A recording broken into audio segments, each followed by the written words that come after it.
अपेक्षा और आत्मबोध। किसी स्त्री को नजरअंदाज करना उसे तुम्हारे बिना जीना सिखा देता है। मर्द सोचते हैं कि अगर वो खामोश हो जाएं, दूरी बना लें या ध्यान न दें तो शायद कोई रहस्य बना रहेगा। उन्हें लगता है कि वो स्त्री फोन के पास बैठी होगी, इंतजार में, उम्मीद में टूटती हुई। लेकिन हकीकत ये है, हर वो घंटा जब तुम उसे नजरअंदाज करते हो, वो खुद को तुम्हारे बिना ढाल रही होती है। हर अनसुनी कॉल, हर ठंडा जवाब, हर छूटी हुई बात, वो सब उसे सिखा रहे होते हैं कि वो बिना तुम्हारी आवाज के सो सकती है, कि उसकी दुनिया तुम्हारी दूरी से खत्म नहीं होती, कि वो खुद पर भरोसा कर सकती है, तुम्हें पकड़े रहने की जरूरत नहीं, कि वो फिर से मुस्कुरा सकती है भले ही स्क्रीन पर तुम्हारा नाम न उभरे। मर्द ये नहीं समझते, एक स्त्री किसी को छोड़ती नहीं है, वो धीरे धीरे चुपचाप अनलर्न करती है।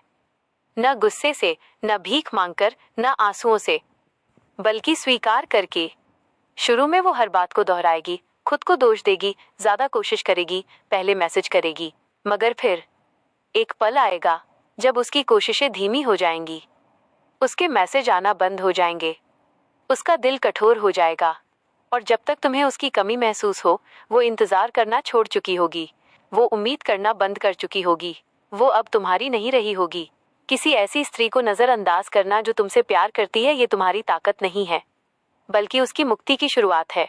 क्योंकि प्यार खामोशी में नहीं पलता, दूरी में नहीं बढ़ता, उपेक्षा में नहीं टिकता। और सबसे दुखद बात यह है, तुम समझते रहे कि वो टूट रही है, जबकि असल में वो खुद को जोड़ रही थी, वो मजबूत हो रही थी, वो सीख रही थी कि एक जिंदगी तुम्हारे बिना भी हो सकती है, जहां तुम्हारी कोई जगह नहीं। इसलिए संभल कर रहो। जिस स्त्री को तुम आज नजरअंदाज कर रहे हो, वही स्त्री कल तुम्हारे लिए बिल्कुल अनजान बन जाएगी। भाग 2, लालच और कुकर्म का परिणाम। किसी ग्राम में किसान दंपति रहा करते थे। किसान तो वृद्ध था, पर उसकी पत्नी युवती थी। अपने पति से संतुष्ट न रहने के कारण किसान की पत्नी सदा परपुरुष की टोह में रहती थी। इस कारण एक क्षण भी घर में नहीं ठहरती थी। एक दिन किसी ठग ने उसको घर से निकलते हुए देख लिया।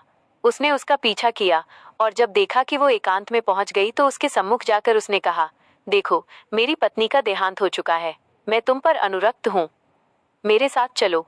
वह बोली, यदि ऐसी ही बात है तो मेरे पति के पास बहुत सा धन है, वृद्धावस्था के कारण वो हिलडुल नहीं सकता, मैं उसको लेकर आती हूँ जिससे कि हमारा भविष्य सुखमय बीते।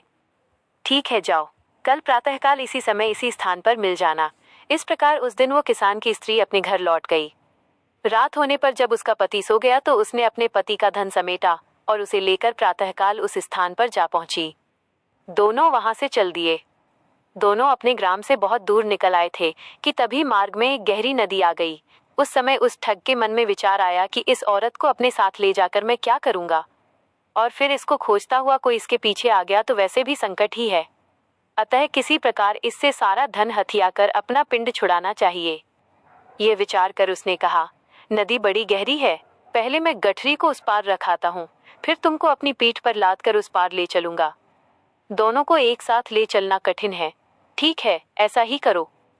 किसान की स्त्री ने अपनी गठरी उसे पकड़ाई तो ठग बोला, अपने पहने हुए गहने कपड़े भी दे दो, जिससे नदी में चलने में किसी प्रकार की कठिनाई नहीं होगी और कपड़े भीगेंगे भी नहीं।